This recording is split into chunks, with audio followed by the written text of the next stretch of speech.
के मन में आया कि मुझे भगवान की गृहस्थी देखनी। क्या देखनी है? गृहस्थी। उससे उसकी लड़ाई झगड़ा जिंदगी भर चलता रहता है।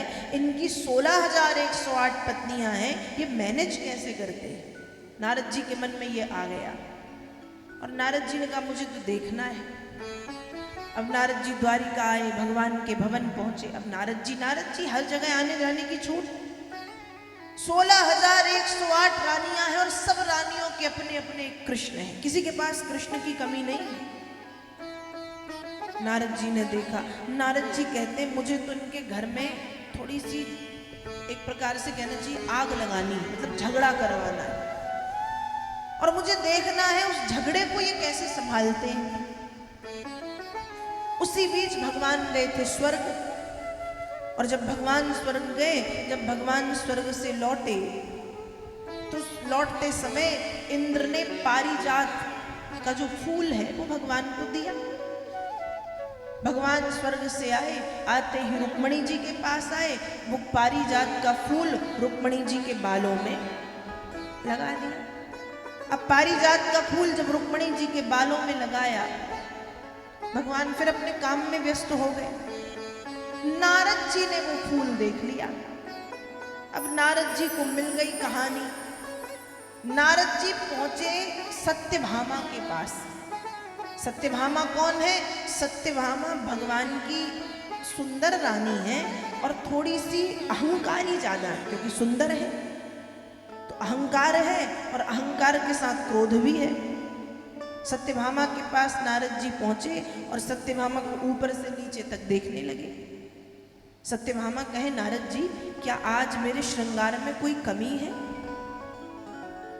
नारद जी ने कहा नहीं नहीं कोई कमी नहीं। सत्यभामा ने कहा जब कमी नहीं तो आप देख क्या रहे हो? नारद जी ने कहा रे देवी मैं ये देख रहा हूं कि आपके बालों में वो स्वर्ग वाला पारिजात का फूल नहीं दिख रहा। सत्यभामा ने कहा स्वर्ग वाला पारिजात किसके पास देखा? कहा रुक्मणी जी के बालों में लगा है।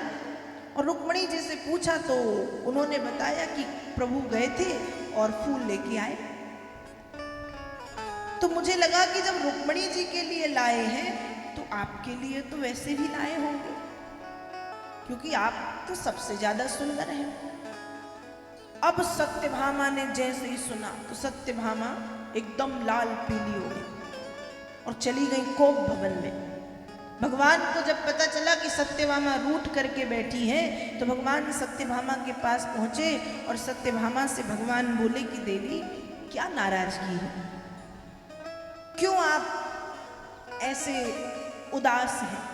सत्यभामा ने मुंह फेर लिया। सत्यभामा कहे मुझसे प्रेम करते हैं आप या रुक्मणी जी से? भगवान ने कहा ये कोई प्रश्न है? मैं तो सबसे समान प्रेम करता हूं, मेरे लिए रुक्मणी और तुम में कोई अंतर थोड़ी है। सत्यभामा ने कहा जब अंतर नहीं है तो स्वर्ग से जो पारिजात लाए थे वो रुक्मणी जी के बालों में क्यों, मेरे बालों में क्यों नहीं? भगवान मुस्कुराए। भगवान ने कहा ये भी कोई परेशानी वाली बात है? अरे मैं आते रुक्मणी जी से मिला तो रुक्मणी जी के बालों में लगा दिया, तुमसे मिलता तो तुम्हारे बालों में लगाता। अब सत्यभामा कहे नहीं, इससे तो यही सिद्ध होता है कि आप रुक्मणी जी से अधिक प्रेम करते हैं। भगवान ने कहा तो परेशान मत हो, अभी जाकर के फिर ले आता हूं। अब सत्यभामा कहे कि अब मुझे फूल नहीं चाहिए। भगवान बोले तो क्या चाहिए? कहा रुक्मणी जी को फूल दिया, मुझे पूरा का पूरा पारिजात का पेड़ मेरे आंगन में चाहिए।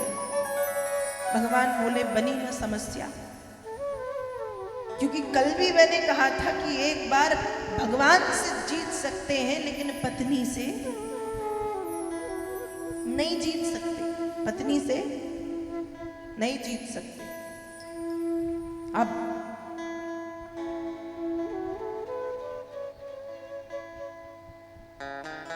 एक चुटकुला आता है, आपने भी पढ़ा सुना होगा कई बार, कि एक पति पत्नी थे, उन पति पत्नी में झगड़ा हुआ। जब झगड़ा हुआ तो बोलचाल बंद हो गई। ये स्वाभाविक है, घर गृहस्थी में ये चलता है। झगड़ा होना, बात ना होना, फिर 2-4 दिन बात ना करना, बात बंद होना, इशारे में बात करना, ये चलते ही रहता है। तो पति पत्नी में झगड़ा हुआ, दोनों में बातचीत बंद हो गई। अब बातचीत बंद हुई तो सुबह सुबह पति को कहीं जाना था और पति की है ट्रेन सुबह 7 बजे, और उसको पत्नी को बताना भी है, क्योंकि टिफिन कौन बनाएगा, उठाएगा कौन। अब पत्नी की जरूरत तो है, पर एक बीच में ईगो की समस्या है कि पहले वो बोलेगी, मैं नहीं बोलूंगा। तो उसने कहा कि पर जरूरत भी है, तो उसने एक कागज में लिख दिया कि सुबह 6 बजे मुझको उठा देना, क्योंकि 7 बजे मेरी ट्रेन है, और मेरे लिए टिफिन बना देना। आधी आधी बातें उसने सारी लिख दी और कागज पत्नी को दे दिया। पत्नी ने पढ़ा, तकिए के नीचे रखा, पढ़ के वो सो गई। सुबह पति की नींद खुली 8 बजे। अब 8 बजे नींद खुली तो पत्नी को वो चिल्लाया कि मैंने बोला था और ये और वो, मुझे उठाया क्यों नहीं। पत्नी ने अभी भी बात नहीं की, इशारे में कहा कि देखो। तो पति के तकिए के बाजू में कागजों के ढेर लगे थे, जिसमें लिखा था उठ जाओ 5:30 बज गए, उठ जाओ 6 बज गए, उठ जाओ 6:30 बज गए, अरे उठ जाओ 7 बजने को है, ट्रेन निकल जाएगी। और जब 7 बज गए तो कहती अब सोते रहो, अब क्या फायदा। पति ने कागज देखे, पति ने सिर पे हाथ पटका और विचार किया कि पत्नी से बैर नहीं करना चाहिए। तो ऐसी स्थिति है भगवान की। अब भगवान कहें, सत्यभामा कहें कि मुझे पूरा का पूरा क्या चाहिए, पारिजात। भगवान ने कहा ठीक है। अब भगवान पहुंचे स्वर्ग। जब भगवान स्वर्ग पहुंचे तो इंद्र को अपनी परेशानी बताई। इंद्र ने कहा प्रभु मैं समझ सकता हूँ, मेरी भी पत्नी है, तो प्रभु आप ले जाओ पारिजात, यहाँ जरूरत भी क्या है। अब जैसे इंद्र ने कहा, इतने में इंद्र की पत्नी आ गई सची। और जब इंद्र की पत्नी आई तो इंद्र को आंखें दिखा दी कि मेरा पारिजात यदि गया ना तो सोच लेना, घर में नहीं आने दूंगी, स्वर्ग भूल जाओ, फिर रहना पता नहीं जहां रहना हो। अब इंद्र ने भगवान से हाथ जोड़े, कहा प्रभु जो समस्या आपकी वही समस्या मेरी, देखो आप।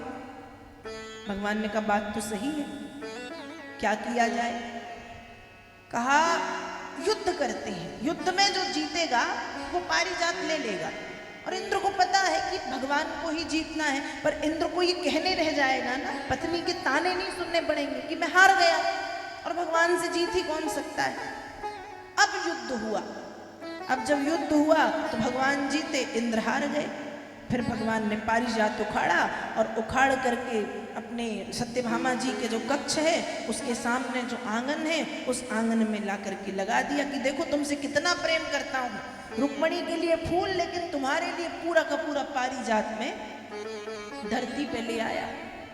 ऐसे भगवान ने अपनी गृहस्थी भी चलाई है। ऐसा नहीं कि सिर्फ समाज के काम किए, धर्म के काम किए, धर्म की स्थापना की, राक्षसों का वध किया है, भगवान ने सब किया है। यदि गृहस्थ जीवन में भगवान है तो गृहस्थ जीवन का निर्वाहन कैसे करना है वो भी भगवान ने किया है। और नारद जी ने वो दर्शन किया है कि भगवान ऐसे सब कर लेते हैं।